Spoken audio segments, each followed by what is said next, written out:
Alors, concernant la première amende ESG de l'AMF, eh bien, elle est pour Primonial. Déjà, première chose, ce n'est pas une sanction.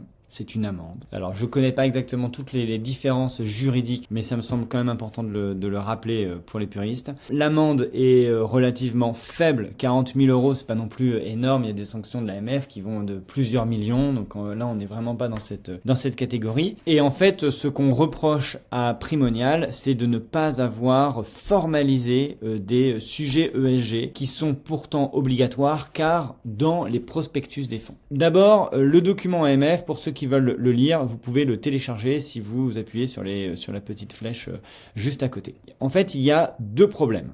Il y a deux actifs qui sont problématiques. L'actif Shift et l'actif Gambetta Village. Donc ce sont deux biens immobiliers. Donc l'actif Shift, c'est à Issy-les-Moulineaux. C'est un truc un bâtiment assez énorme. Ce sont des bureaux, 620 millions. Donc ça, on a récupéré ça de leur rapport annuel 2023.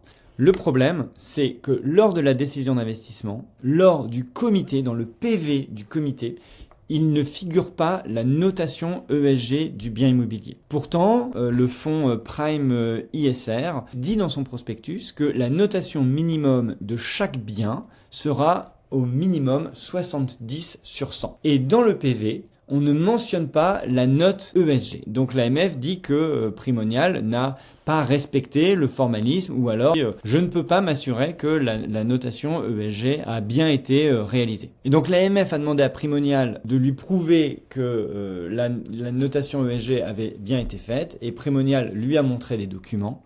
Mais les documents n'étaient pas datés, et malheureusement pour Primonial, parce qu'ils ont changé leur logiciel entre 2020 et 2022, et dans le logiciel, le document qui était entré, en tout cas la notation ESG du logiciel, c'était 2022 lors du lancement du logiciel, et donc l'AMF a dit moi je peux pas m'assurer que la notation ESG a été faite.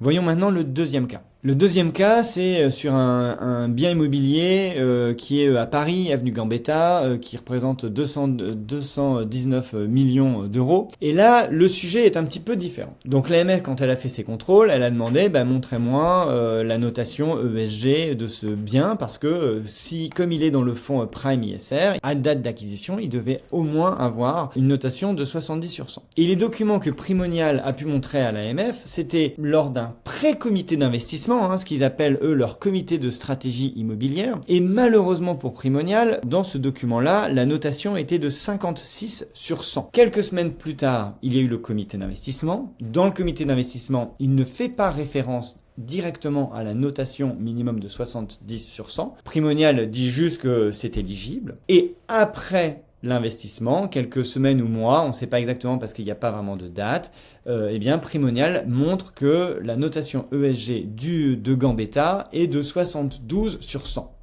Donc là, ce que ne comprend pas l'AMF, c'est comment on est passé en l'espace de quelques semaines ou quelques mois d'une notation de 56 sur 100, qui n'est pas éligible, à une notation de 72 sur 100, mais après le comité d'investissement. Connaissant légèrement les process d'investissement et comprenant à travers les lignes, ce qu'avait fait Primonial, c'est qu'ils n'avaient pas encore finalisé la grille et que pour l'instant, par rapport à toutes les informations qu'ils avaient reçues lors du comité de pré-investissement, la notation était de 56 sur 100. Mais il y avait encore des critères qui n'étaient pas notés.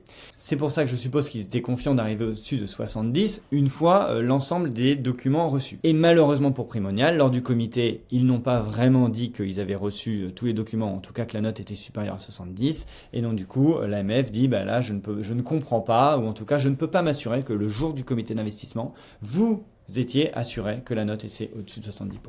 De plus, lors des deux comités d'investissement, l'allocation de l'actif à travers plusieurs fonds de Primonial n'a pas été vraiment très bien expliquée, très bien justifiée. Et ça, pour une société de gestion, c'est extrêmement important de justifier si par exemple, il y a un fonds qui met 10 millions, qui prend 10 millions du bien immobilier et un autre fonds qui en prend 30 millions, il faut expliquer pourquoi au total il y a 40 millions et pourquoi on donne 25% à l'un et 75% à l'autre. Et là, l'AMF dit aussi que c'était pas très clair. Donc, nos conclusions, c'est un vrai cas d'école. Lorsque le prospectus fait mention de notation ESG ou de critères extra-financiers, il faut absolument, dans les PV d'investissement, vous mettiez que la notation ou le critère est respecté. Si le critère n'est pas respecté, vous êtes en tort. Donc ça, c'est ce qu'il faut faire. En plus, il faut être sûr que ça soit très bien daté. C'est-à-dire qu'il faut s'assurer que le PV soit signé ou daté ou envoyé par email. Parce que si vous montrez un document Excel a posteriori, sans date, etc., sans signature, eh bien là, l'AMF vous dit je ne peux pas m'assurer de la date de ce document. Je vous encourage tous à bien relister tous vos obligations ESG de vos prospectus et lors de chaque comité à vous assurer de bien les respecter.